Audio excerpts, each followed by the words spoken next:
അങ്ങനെ രാവണന്റെ മുമ്പിലേക്ക് കൊണ്ടുവന്നപ്പോഴോ രാവണൻ ഈ വൃത്താന്തങ്ങളൊക്കെ അറിയുന്നുണ്ട്. മറ്റുള്ളവരെ നിഗ്രഹിക്കൽ കഴിഞ്ഞു, തൻ്റെ പുത്രൻ അക്ഷകുമാരനെ നിഗ്രഹിച്ചു, ഇന്ദ്രജിത്തിനെ പറഞ്ഞയച്ചിട്ടുണ്ട്. ഇന്ദ്രജിത്ത് അതിഘോരമായിട്ട് യുദ്ധം ചെയ്തുകൊണ്ടിരിക്കുന്നുണ്ട്. ഇന്ദ്രജിത്ത് ബ്രഹ്മാസ്ത്രത്താൽ ആ വാനരത്തിനെ ബന്ധിച്ചു അവിടെ വീഴ്ത്തി അവനെ രാക്ഷസന്മാർ കെട്ടിയെടുത്ത് കൊണ്ടുവരുന്നുണ്ട്. ഏറ്റി കൊണ്ടുവരുന്നുണ്ടെന്ന് കണക്കാക്കിയപ്പോൾ രാവണൻ എന്താ അഭിപ്ലവന്തം അഭിവീക്ഷ്യ രാവണനും ആ വാനരത്തെ കണ്ടു എന്ന് പറഞ്ഞാലോ ആ വാനരത്തിനെ തൻ്റെ കാക്കല് കെട്ടിയേറ്റി കൊണ്ടുവരണത് യജമാന്റെ മുമ്പിൽ കൊണ്ടുവന്നെന്താ ഏത് കെട്ടിയേറ്റി കൊണ്ടുവരണോ നിന്നെ താഴത്തേക്ക് ഇടാനുള്ള പറ്റുള്ളൂ. ഒരു തള്ള കിടക്കണോ കേട്ടോ എന്നുള്ള മട്ട. അതേപോലെ ഇവിടെ ഭടന്മാര് ആ രാക്ഷസ കിങ്കരന്മാര് തൻ്റെ കാക്കല് കൊണ്ടുവന്ന് ഇടും എന്ന് കണക്കാക്കി ഉരുട്ടി മെഴുത്ത അവിടെ ഇങ്ങനെ നോക്കിയിരിക്കുക. നോട്ടില് 20 കണ്ണം കുറിച്ച് അങ്ങനെ ഇരിക്കുക. രാവണൻ ഇപ്പ കൊണ്ടുവന്നിടും. രാവണൻ അങ്ങനെ ഇരിക്കലിനെ ഉണ്ടായുള്ളൂ. കാക്കല് വന്ന് വീഴല്ല ഉണ്ടായത് ഹനുമാന്. രാക്ഷസന്മാര് കെട്ടിയേറ്റി അത്ര ചെറിയൊരു സാധനം എന്നല്ല അപ്പൊ ഏറ്റി കൊണ്ടുവരണത്. ചിലത് കണ്ടാ ചെറുതാ തോന്നും, എടുത്താലാ ഭാരം അറിയാം. ചിലതിനെ അങ്ങനെയുണ്ട്, കാഴ്ചക്ക് അധികം ഒന്നും ഉണ്ടാവില്ല. എന്ത് കയറി എന്നിട്ട് പോക്കാം. ചിലപ്പോൾ ശേഷമുള്ളത് തോന്നാറുണ്ടോ ചിലതിനെ കണ്ടാ ഏറ്റി തോന്നും. ഇതൊക്കെ കാലം കഴിഞ്ഞാൽ അത് ഏറ്റി കൊണ്ടുപോകണമെങ്കിൽ എന്തൊക്കെ വേണ്ടി വരും. കാരണം എന്താ ഒരു പ്രദേശം ഉണ്ടാവും, മതയാന വരണ പോലെയൊക്കെ ഓരോന്നങ്ങനെ നടക്കുന്നത്. ആയ കാലത്ത് തിന്നു കൊഴുത്ത് എന്നാൽ അതിന് ഭാഗത്തിന് സന്തതികളൊന്നും ഉണ്ടാവില്ല. ഇത് വേറെ ദ്രവ്യം കൊടുത്ത് ആളെ വിളിക്കേണ്ടി വരും, ഇല്ലെങ്കിൽ വല്ല യന്ത്രസഹായം വേണ്ടി വരും. അങ്ങനെയുള്ളതുണ്ട്.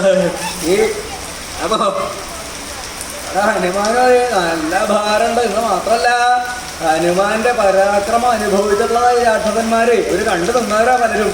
അപ്പൊ എന്താ ഉണ്ടാവുക എന്ന് പറയാൻ പറ്റില്ല. ഇത് ചത്താലും ചിലത് കിടന്നൊരു പരാക്രമം കാണിക്കും. ഇതിൻ്റെ ഇടന്ന് ഒരു കടിയൊക്കെ കണ്ട് കിട്ടിയാൽ തലയുണ്ടാവില്ലേ. അത് അതിനെ നല്ല പ്രയാസപ്പെട്ട അവർ ഏറ്റി കൊണ്ടുവരാൻ കുറച്ച് സമയമെടുത്തു. ആ സമയമെടുത്തപ്പോഴേക്കും 3:45 നാഴികയൊക്കെ കഴിഞ്ഞു. ആ നിശ്ചയിച്ച സമയം അതിക്രമിച്ചു. ഹനുമാൻ ഉണർന്ന് നോക്കിയപ്പോൾ തന്നെ ഇവിടേക്ക് ഏറ്റിക്കൊണ്ട് പോവാ. നോക്കിയപ്പോൾ എന്താ തിരുമുമ്പെത്താറായി എന്നൊക്കെ പറയുന്നുണ്ട്. തിരുമുമ്പ് എന്ന് പറഞ്ഞാൽ ഇവിടെ തിരുമുമ്പൊക്കെ ഉണ്ടോയെന്ന് സംശയിക്കുന്ന ഒരു കാലം ഉണ്ടാവും. എന്തായാലും ഇവിടുത്തെ തിരുമുമ്പ് ആരാ? ഈ രാക്ഷസ പ്രജാപതിനെയാണ്, രാവണനാണ് എന്നുള്ളത് മനസ്സിലായി. അതേ ഇതെവിടേക്കാ? നല്ല നമുക്ക് അധികമായിട്ടില്ല. കുരങ്ങൻ്റെ ദൃഷ്ടിയിൽ പെടണ്ടാവുള്ള കാര്യം പറഞ്ഞില്ല, വേണ്ട കാര്യം നഷ്ടവും. എന്തായാലും അങ്ങനെ താഴത്തേക്ക് തള്ള ശബ്ദം ഉണ്ടാക്കാൻ തുടങ്ങിയോടുകൂടി അപ്പോഴേക്ക് കെട്ടൊക്കെ പൊട്ടിച്ചു. ഹനുമാൻ അതിന് പ്രയാസമൊന്നും ഉണ്ടായില്ല. അദ്ദേഹത്തിൻ്റെ വായുവിനെ ഒന്നും കൂടി അവിടെ നിന്നിട്ട് ബലപ്പെടുത്തിയപ്പോൾ അത് ബന്ധനങ്ങളൊക്കെ അവിടെ മുക്തമായി. അത് കഴിഞ്ഞു ചാടിയൊരു നിപ്പ അവിടെ നിന്ന് കഴിഞ്ഞപ്പോഴോ രാവണൻ ഇവിടെ കാക്കലിക്ക് നോക്കിയിരിക്കുക. രാവണനല്ല കാണാനുണ്ടായത്, ആദ്യം ഹനുമാനാ രാവണനെ കണ്ടത്. ആ കാഴ്ചയൊക്കെ കഴിഞ്ഞ് പിന്നെ അങ്ങോട്ട് നോക്കിയപ്പോഴാണ് അഭിപ്ലവംഗം അഭിവീക്ഷ്യ രാവണനെ ഹനുമാൻ കണ്ടതിന്റെ ശേഷം രാവണൻ കാണാനുണ്ടായത്. രാവണനും കണ്ടു. തന്നെത്താൻ തോന്നിയേക്ക് ആരും കടിച്ചു കൂട്ടിക്കൊണ്ട് വന്നതല്ല. നന്ദികേശ്വരൻ തന്നെത്താൻ ഈ ലങ്കയിലേക്ക് വന്നേക്കാണോ? എന്റെയൊക്കെ നന്ദികേശ്വരൻ ലങ്കയിലേക്ക് വരാൻ ഇപ്പൊ ഇവിടേക്ക് എന്തെങ്കിലും പോകുന്നത്? ഇവിടെ ചില വിശേഷങ്ങളൊക്കെ ഉണ്ടെന്ന് അറിഞ്ഞു, എന്നാ ഇവിടേക്ക് പോന്നേക്കാം ഇല്ലേ? അങ്ങനെയുണ്ട്. അപ്പൊ അങ്ങനെ ഉത്സാഹമായിട്ട് പോരുക. അതുപോലെ എന്തെങ്കിലും വിശേഷം ഉണ്ടായിട്ട് നന്ദികേശ്വരൻ വന്നതാ? അതല്ല, നന്ദികേശ്വരൻ എന്താ വന്നേക്കണത്? ശാപദായിയാണ് നന്ദികേശ്വരൻ. ശാപത്തെ ദാനം ചെയ്തിട്ടുള്ള ഇല്ല, കൊടുക്ക, ആർക്കെങ്കിലും കൊടുക്കുക. അവനവനോട് ധാരാളമുള്ളത് ചിലപ്പോൾ കൊടുക്കാറുണ്ട്. ഇല്ലെങ്കിൽ അവനവന് വേണ്ടി പോരാകുമ്പോൾ ധാരാളം അല്ലെങ്കിൽ ഉള്ളതൊന്നും സാരം. അതെ, അങ്ങനെ പോകാൻ പറ്റേ കൊണ്ടേക്കോളൂ. അത് കൊടുത്താലും വേണ്ടാന്ന് പറഞ്ഞു പോവുക. സാരം കൊണ്ടേക്കോളൂ. അത് ചിലപ്പോൾ കൊടുത്തിട്ട് അങ്ങനെ കൊടുക്കണവരുണ്ട്. അറിഞ്ഞു കൊടുക്കുക. ഇവിടെയോ എന്താ കൊടുത്തേക്കണത്? അങ്ങനെ ഇല്ലാത്തതോ അല്ലാത്തതോ ഒന്നല്ല, ഇല്ലാത്തത് തന്നെ. എന്താ ശാപ കൊടുത്തേക്കണത്. അപ്പൊ വേറൊന്നുമില്ല, മറ്റുള്ളവന് ശ്രേയസ്സില്ലാണ്ടാവട്ടെ, അവന് നന്മയില്ലാണ്ടാവട്ടെ, അവന് ദോഷം വരട്ടെ, അങ്ങനെ ഒടിഞ്ഞു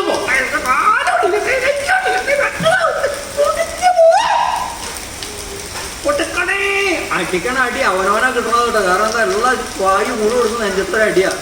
പിന്നെ കുറച്ചു കാലം കഴിഞ്ഞാൽ അവനവന് വായു മുട്ട് വരാൻ വലിയ വിഷമമൊന്നുമില്ല. കാരണം നാട്ടുകാരായി മറ്റുള്ളവരായിട്ട് അത് ഉണ്ടായിട്ടുണ്ടാവില്ല, കൊടുത്തിട്ടുണ്ടാവില്ല.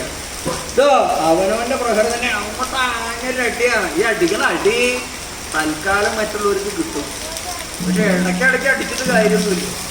അതാണ് ഈ മറ്റൊരാളെ ഉപദ്രവിക്കാനായിട്ട് യാതൊന്നും ചെയ്യരുതെന്ന് പറയുന്നത്. കാരണം ഇത് ശപിക്കുക എന്ന് പറഞ്ഞാൽ നിസ്സാരമായിട്ടുള്ളൊരു കാര്യമല്ല. അതുകൊണ്ട് ക്ഷയം സംഭവിക്കുക അവനവൻ തന്നെയാണ്. അപ്പോ അവനവൻ അതുവരെ ആർജിച്ച സത്തയാണ് ഈ പരദ്രോഹത്തിന് വേണ്ടിയിട്ട് അവിടുന്ന് അങ്ങോട്ട് പുറപ്പെടുവിച്ച് പുറത്തേക്ക് കളയണത്. അവനവന്റെ ഊർജ്ജമായി പോണതേ അതൊന്നും ചിന്തയില്ല. അവർ ഋഷീശ്വരന്മാരാണെങ്കിൽ എന്തുണ്ട്, അവര് ശപിച്ചു കഴിഞ്ഞാൽ ഒരു സംശയമില്ലേ, അവരാകെ തപസ്സിന് പോയി.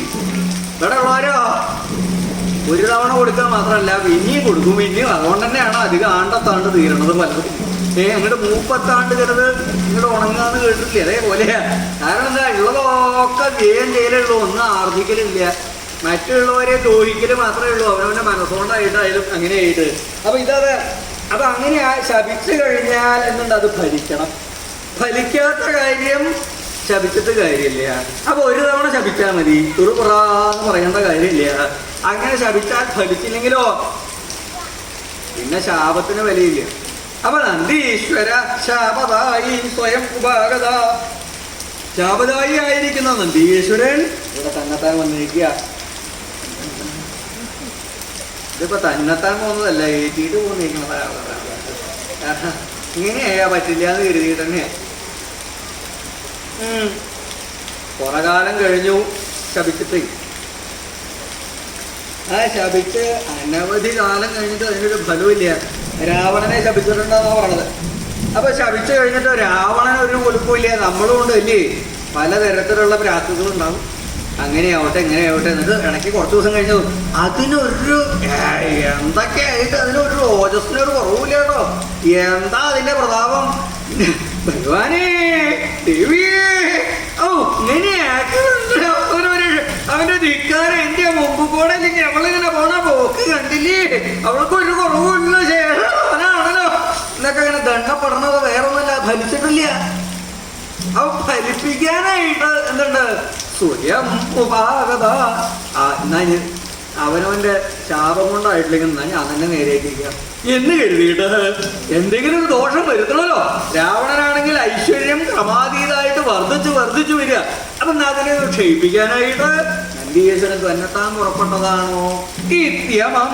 ഇങ്ങനെ വിചാരിച്ചു. എപ്പോഴാ ഈ ശാപം ഉണ്ടായത്? ഇന്നലെ കിട്ടിയതാ, അതല്ല. കൈലാസ ശൈല തുലനാഗസി ശാപദായി നന്ദികേശ്വര.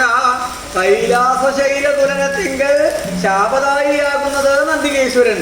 കൈലാസം പർവ്വതത്തെ തുലനം ചെയ്യുക. കൈലാസം പർവ്വതം എന്ന് പറഞ്ഞാലോ അങ്ങനെ പർവ്വതം ഉണ്ടോ, കേട്ടിട്ടില്ലേ? ഒന്നുമില്ലേ? കൈലാസം ഒന്നും കേട്ടിട്ടില്ലേ? എന്നാ അതൊന്ന് കേൾപ്പിച്ച് കൊടുക്കണം. അടുത്തങ്ങനെ ഇരുന്ന് ആട്ടി ഇരുന്നിട്ട് കാര്യമില്ല. ഇനി അതിനെങ്കിലും പറഞ്ഞു കൊടുക്കണം. ഇത് ഇത്രയായിട്ട് അങ്ങനെ ധാരണ ഇല്ലെങ്കിൽ അടുത്തേനെ ഇങ്ങനെ മുഴുവൻ സമയം ഓർക്കണം എന്നില്ല. കുറച്ചൊക്കെ എന്തെങ്കിലും കേട്ടാൽ എന്തെങ്കിലും ഗുണം ഉണ്ടാവും. ഇല്ലെങ്കിൽ അവനവനായിട്ട് അത് വേണ്ട പോലെ പറഞ്ഞു കൊടുക്കുക. അങ്ങനെ ഒരു പർവ്വതം ഉണ്ട്, ധരിച്ചോളൂ. എന്താ അതിന്റെ പേര്? കൈലാസം എന്നാ. പേര് മാത്രല്ല പല ദിക്കിലും ചെല്ലുണ്ടപ്പോ ആളുകള്. ഇപ്പോഴും ചെന്ന് കയറാൻ കഴിയാത്ത ഒരേ ഒരു ദിക്കേ ഉള്ളൂ, സൂര്യൻ അല്ലേ?